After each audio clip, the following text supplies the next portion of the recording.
Episode 209. I was a red line driver. That means every gear is shifted at the red line of the engine, full throttle. So, that's how you know if it's working. The customers don't want the car back unless when they do that, it has 100% of its performance back. But I had a guy who, if I did a tune-up, he would drive up Route 684 at 155 miles an hour, and if it couldn't do 155 in the right amount of time, he'd bring it back and tell me that my tune-up wasn't good enough.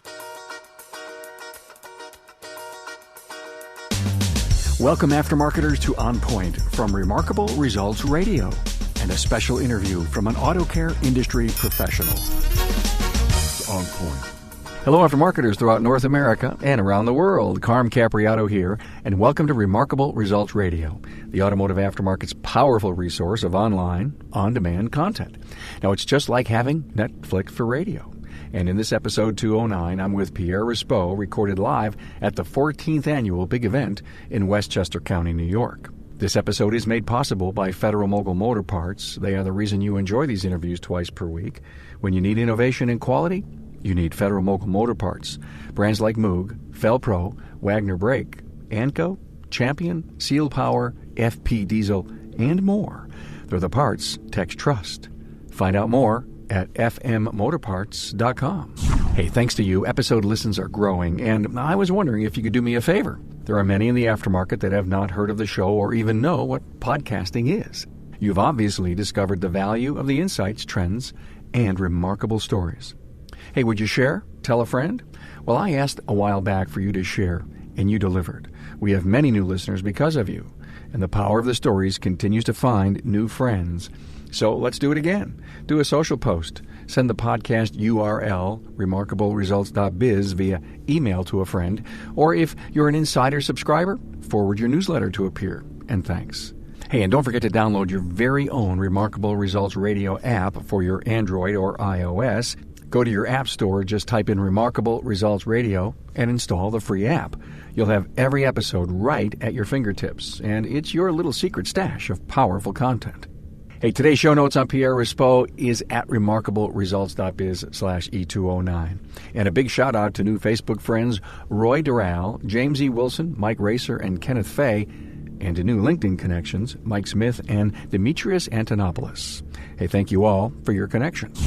Now meet Pierre Respaut. We interviewed at the 14th Annual Big Event. Pierre has a storied past, not much he hasn't done. He owned a BMW specialty repair shop for 30 years called Ultimate Cars, and his early days he worked at BMW, VW, and a Ferrari dealership. Now, he has a great story to tell you about his days at Ferrari. Not only was he a Ferrari mechanic, he was a redline test driver. Because Ferrari owners demanded the car perform at top condition, he'll tell you the story of how fast his test drives had to go to be sure his tune-up was working properly. Besides stories of his many years in the industry, Pierre tells you what he's doing today. He's not retired, but putting his years of experience to work doing some mobile diagnostics and helping a friend open 2 shops. Pierre is the VP of the board of TST, Technician Service Training, and he gives you the inside line on this year's 14th Annual Big Event.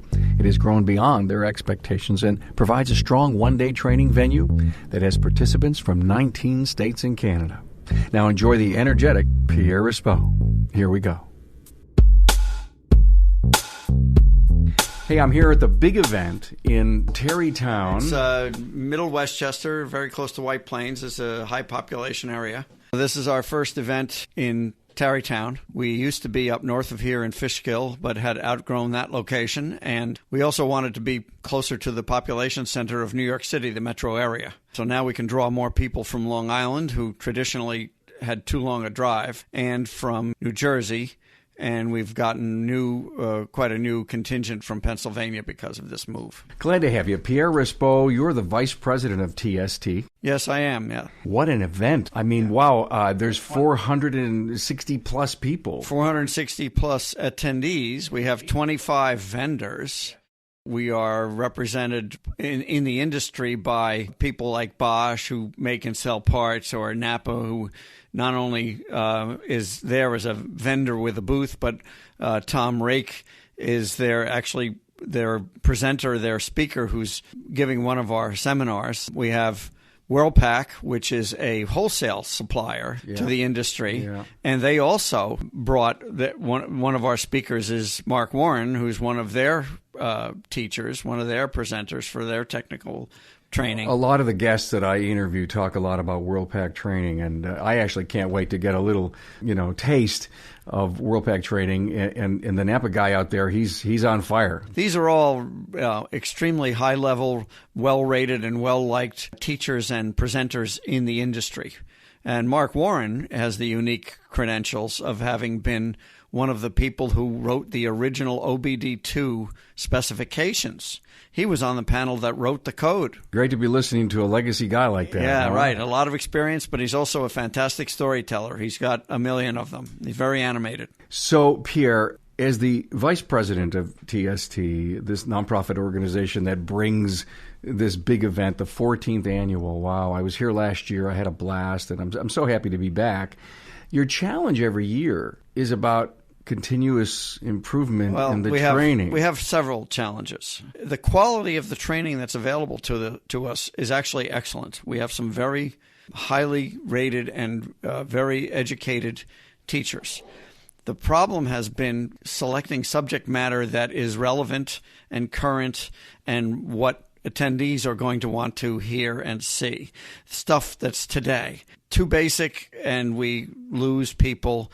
Too advanced and we lose the people who needed the more basic material. So we try to have some kind of a mix where we have the basic training and the very, very high-end, the nosebleed training. So it's a balance, and you learn every year. Yeah, and we discuss it endlessly, and we've sent out polls to our attendees asking them what they want to hear or see, both in subject matter and in presenters. Some of them have seen these people before.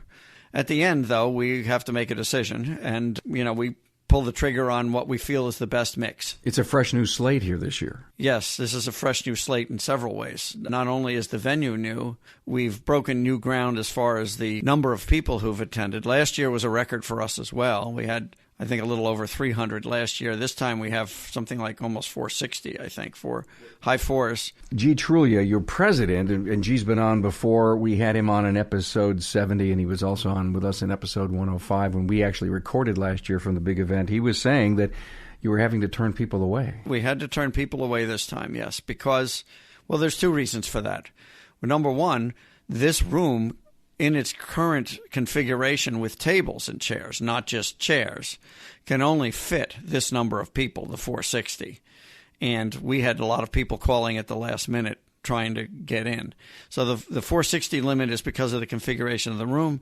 We really don't want to squeeze people and have them sitting in just chairs all day, but we either have to do that or find an even bigger venue. The other problem is there's an awful lot of behind-the-scenes work that gets done by myself, Jerry, and the unsung hero, Doreen. And Doreen does an awful lot of work behind the scenes, and those things can't be done at the last minute. There's a lot of compilation and cards and the identification tags and lists of everything have to be updated at the end. They can't be done at the end, the last day, because we're packing everything up and moving. I just watched it work. The breakfast, the registration, the handing out of the books. It just worked, and that's indicative to how much work you all do beforehand. We have a lot. Yes, exactly. These things don't happen. It's not magic. And nothing is. Working on cars isn't magic either. It takes hard work and dedication and education. In our case, we have a lot of board meetings. We pre-assemble all the technical pieces, sometimes multiple times. So when do you start preparing? We start preparing next week for next year's big event. So how many vendors say, hey, I'm back? We never have a count early in the year. It's hard to first of all, companies have budgets and they have calendars and schedules that aren't set that far in advance for things like this. As a rule, we have some percentage. It changes every year, but let's say 30 to 50%, we know 6 months in advance that they're coming back. The rest of them, it can be anywhere in between. It's hard to tell. Have you been able to secure newer vendors each year, or some fresh faces too? Well, there's always some attrition. So we have to make up for those. There's always companies that get bought out or merged or have budget problems. But vendors want to join this program you're doing. Absolutely. But up until the last few years, they didn't really know TST existed, or they just thought it was another little shady organization, and whatever the thinking was, it wasn't on their radar. Okay, so but it's still now it is. It's more regional. It's extremely regional. Yet, well, originally 19 states are represented here. Yeah, but originally the group that seeded this group was not regional; it was national. Originally, we were part of something called STS, Service Technician Society, which was part of the Society of Automotive Engineers, SAE, that makes all the specifications for everything in every automobile and other vehicle, amongst other things. And that was a national organization. But they're a society of engineers. And at some point, they decided that the technicians weren't part of their mantra, their goals, and they decided to shut STS down. And because of Jerry Trulia, the Northeast region was growing. We were expanding. And we held a board meeting and asked all the board members, local board members, if they wanted to continue as a not-for-profit, to do this on our own outside of Society of the SAE, Society of Automotive Engineers. And that's how we started this. That's why this is only the 14th one of these. But we've had big events going back to the early 90s. What an incredible commitment to training. New Englanders, Pennsylvania, Canadians coming down. What are you, 6 hours from Canada, right? Yes. Well, some of these people fly in. I mean, we've had people, we have a couple of people who drove in from Kentucky. I'm talking to Bud Houston, a technical product specialist with Federal Mogul Motor Parts. Hey, Bud, what's the best thing about the Guru on the Go van? Yeah, I think that the best thing about the van and the kind of the mission is it's twofold. One is ultimately to bring brand awareness of the Federal Mogul portfolio. But I think the way that we do that is we bring value to the technician, the shop owner. And how we do that is we bring technical content, we bring some updated material. And once they see that I care about their operation, their reputation, and their qualifications, one, they're built up, but two, they really at that point listen to what I have to say about the brands, and the relationship is built on a mutual benefit. So you bring technical stuff and you bring product specific. Yeah, me personally, I'm super technical background. So anytime I'm doing a lunch and learn or a van visit, training session, it's typically 90% technical, 10% product. Any new Moog products that are getting good reviews? Yeah, one that's recently released is the Dodge Ram 25 and 3500 complete steering assembly. It's inner and outer tie rod ends and drag link pre-assembled. This is the first aftermarket part that's available in a complete assembly for this application. And the specific applications, late model Dodge Rams, are actually a kind of a high failure part on the chassis parts. What about the compression-loaded ball joints with pre-installed integral dust boot? Yeah, the integral dust boot has been a huge hit. Initially, the idea was well, where is the boot? And then once you kind of get around and show people, they're like, well, that is the best idea I've ever seen, because I've torn so many boots on installation, or I've had a boot that's not seated properly. And they're like, well, that's just not an issue now. And they love it. Federal Mogul Motor Parts' Garage Gurus is your go-to source for the vehicle training, technology, and answers you need to keep your next job on track. On-site, online, or on demand, the Gurus are here to help keep your business and your career on the road to success. Visit fmgarageguru.com. Let's just name drop a little bit.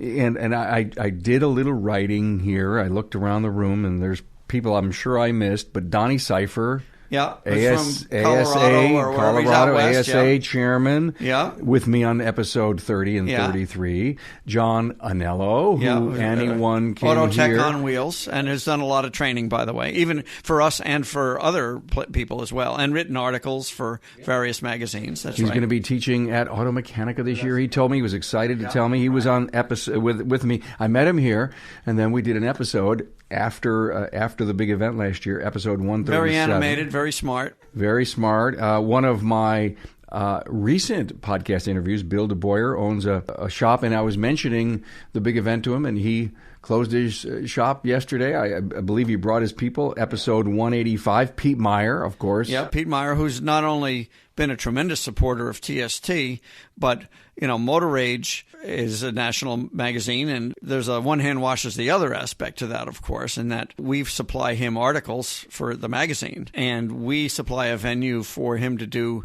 Every 3 months, we do a webcast, whatever technical subject we choose. Great guy. He was with me in episode 36, 90, and 59. He's been a very big supporter of the podcast. It was great to see him. Dan Bumhart from ASE with his team is here. Yeah. He was with me in episode 122. And ASE, everything you wanted to know, but you didn't know who to ask. Yes, exactly. And ASE has also been great supporters of ours. And in fact, it's not that with ASE, they have to guard their questions and their mechanism for making questions, so it's fair and relevant. But there was a seminar once where they allowed us to make up ASE dummy questions, not the real ones. Couldn't cheat for the test. But it was a class really to show what the thinking, this wasn't a way to learn ASE questions or answers. It was a way to understand what the thinking was behind it. I was involved in one of those for the parts specialist once, and it just blew my mind as to what it takes. And we actually discussed that in this episode with Dan. It was episode 122. And of course, G. Trulia. Yeah, right, who's got a lot of credentials in the business, doesn't really promote, he promotes his training business, but he doesn't promote all the things he does for the industry that he really doesn't talk about. He's been involved also on those OBD panels that made that original spec. Actually, he got me into this, what is now TST, because he asked me if I wanted to be involved with STS originally, and he was already on the national board. So he was involved, and that's all time spent for no money. This is true charity, donating your time for the industry. He does a lot of work with other trainers. He helps them either improve their credentials or improve the venues that they have to teach at. And he's been very active in the industry. And he helps, he's still active in the industry. He's got a shop, and he still repairs cars. So we did an episode, G and myself, in episode 70, and then, of course, I came here, and we did the big event last year. There were some technicians, and G came on at the end, and that was in an episode 105. Glad to be here. Now, the age of our technicians that are in the room. Now, you've had a chance to look it over. Tell me what you see. This year is very encouraging. We've commented in years past that we had the technician age in the room was aging, and we weren't getting enough new technicians, younger technicians. This year, and last year too, we see more younger technicians. We even have students, so we're really starting to run the gamut, which is what we want. We want to see the mix of student to people like me who are retirement age but still in the business. What do you mean retirement age? Whatever that means. You're kicking me here. What do you mean? Yeah. You've been a Bosch trainer, of course, with TST. You're a Beamer tech. You owned your own BMW 30 years. Ultimate Cars for the ultimate driving machine. Clever name, by the way. Congratulations on that. Rumor has it you've got 50 years in the business. You don't look Correct. a day over 49. Yeah, I wish. 50 years in the business, yes. I started when I was 16, and you can do the math. You worked at BMW dealerships, Ferrari. I worked at a Ferrari dealership. Tell me about that. That was unique. That was the oldest original Ferrari dealer in the country, called Cinetti Motors. It was opened by a man named Luigi Cinetti, who was a co-driver with Enzo Ferrari in the 30s for Alfa. They were teammates, and he was offered the importership.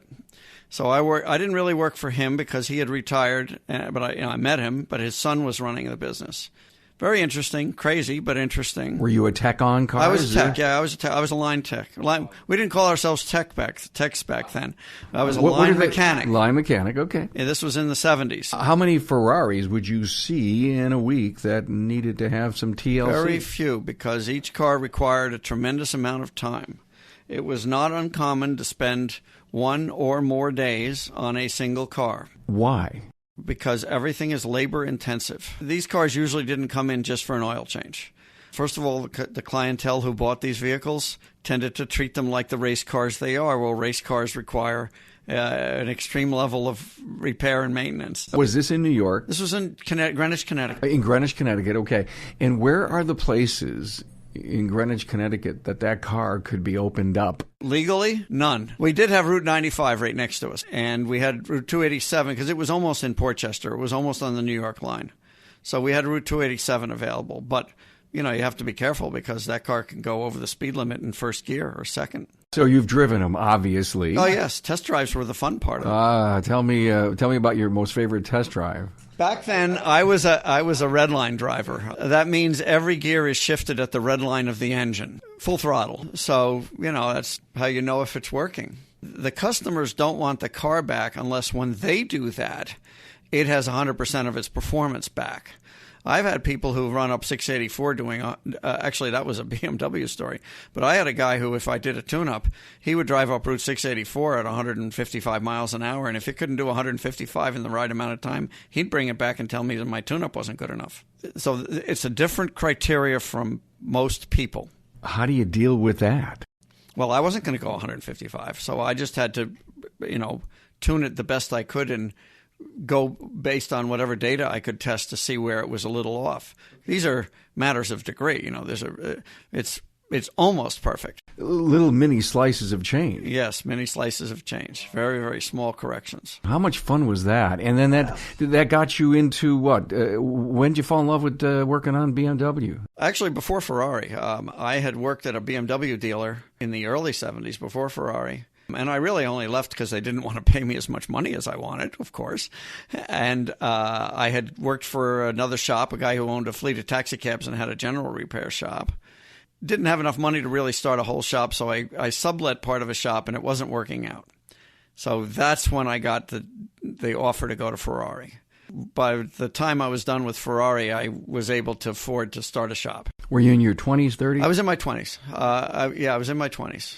I love these stories. This is great. So after Ferrari, how'd you get to VW? Well, I was bored, so I retired. I closed my shop. I had stopped. I needed a sabbatical. I had worked from the age of 14 to the age of 58 without a break, and with really very, very few even vacations. And so I just the business needed to be reinvented. I was tired of what I was doing. It was time. 30 years in one location is a long time. And I quit, and I bought a backhoe and built a dream barn, a workshop, Santa's workshop, man cave. And when I was done with all of that, I was bored. So I really started just looking for something to do that was going to be easy.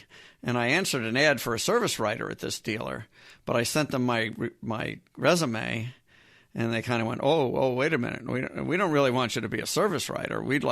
Our shop is broken. We need somebody to fix our shop. We need a shop foreman. So that's how that happened. So I was there I fixed their shop. No doubt, looking at your resume, I would have seen that too. Yeah, exactly. Yeah, that's what happened. But they were like 38th out of 40 dealers in the region when I started. And that's all rated in CSIs, Consumer Satisfaction Index, those surveys everybody gets. And within, I think, 3 months, we were number 3. And within 6 months, we were number 1. And the whole rest of the time, we were number 1. So we did great. But I worked myself out of a job is what happened. I made us number 1, and then they didn't want me anymore. And then did you have fun turning it around? Oh, yeah. It was great. How long were you there?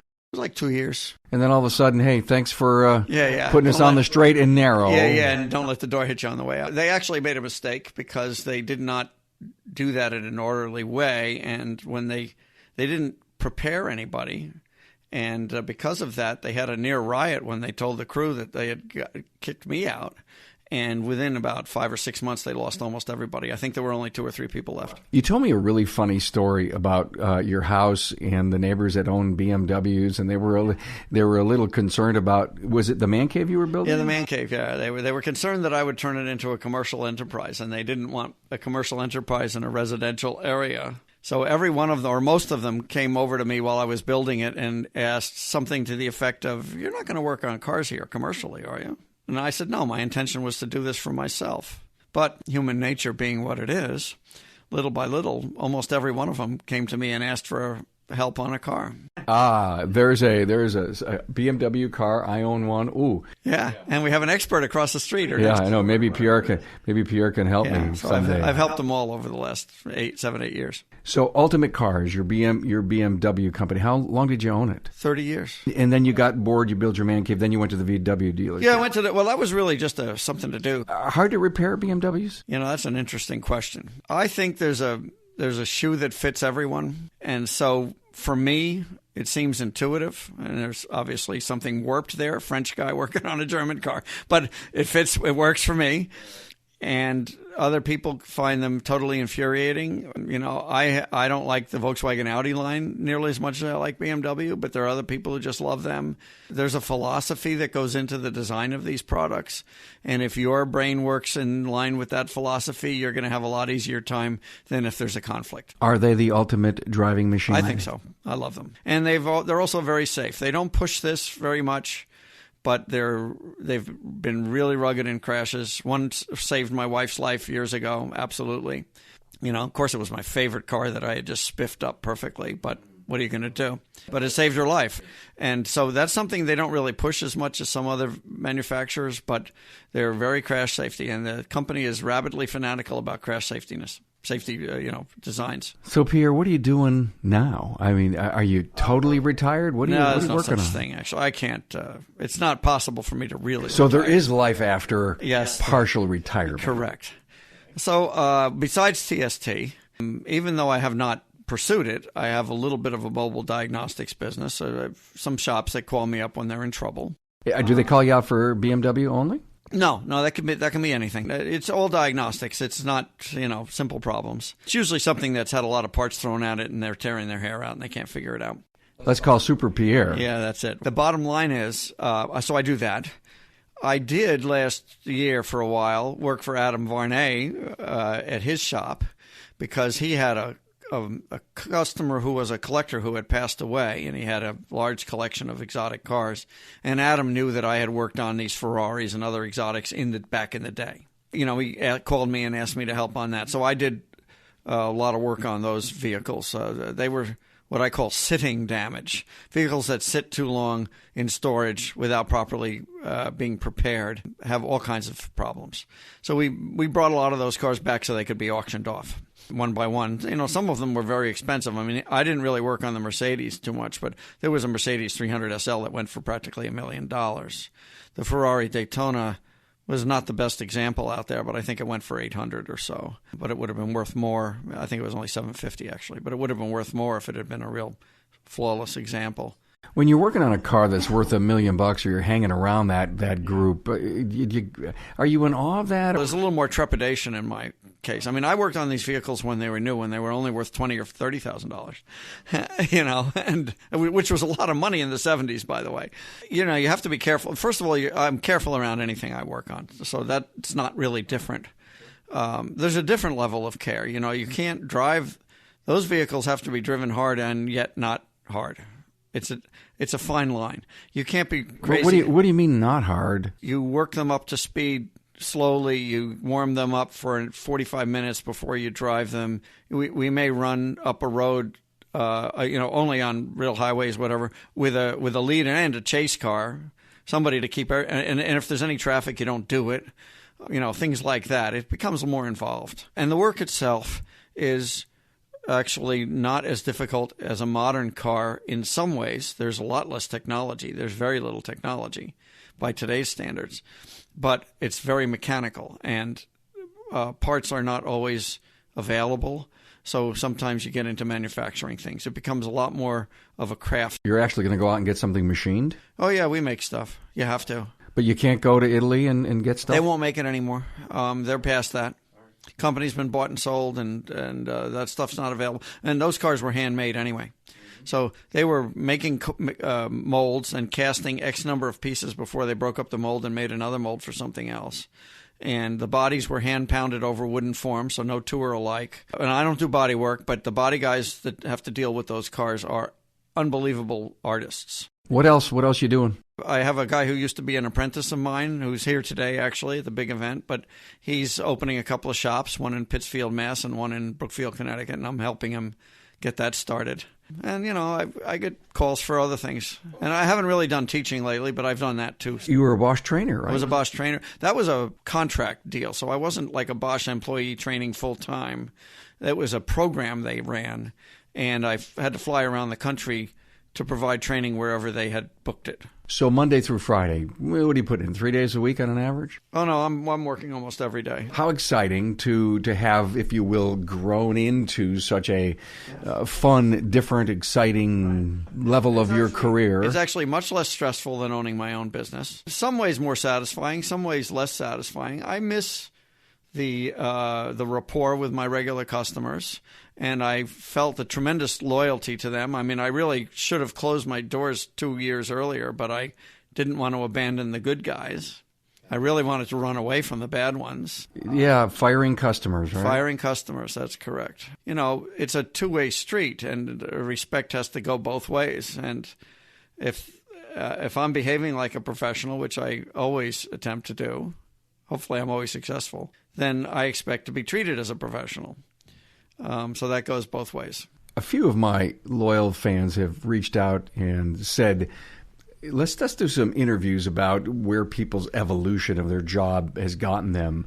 And, there's so many people that listen to the podcast say, I'm a tech and I don't know what I'm ever going to be. I am a shop owner. I never know what I'm going to be. And I've interviewed some people that have gone from tech to teaching to working for other company. Right? Yeah. And what I find so interesting is, did you ever think back in the early days of BMW that you would be doing the things you're doing today? No, actually, I really probably wasn't very smart about it back then.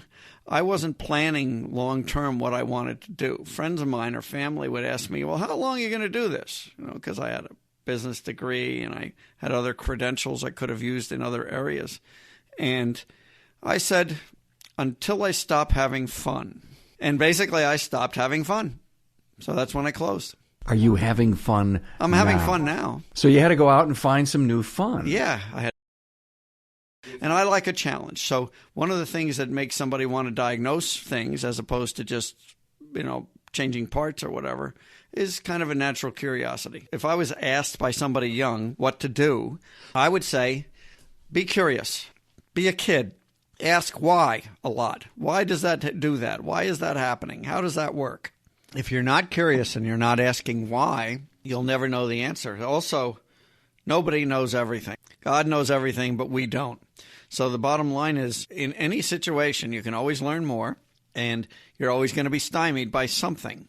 And strength in today's world is that we have electronic media that allow us to network and reach out.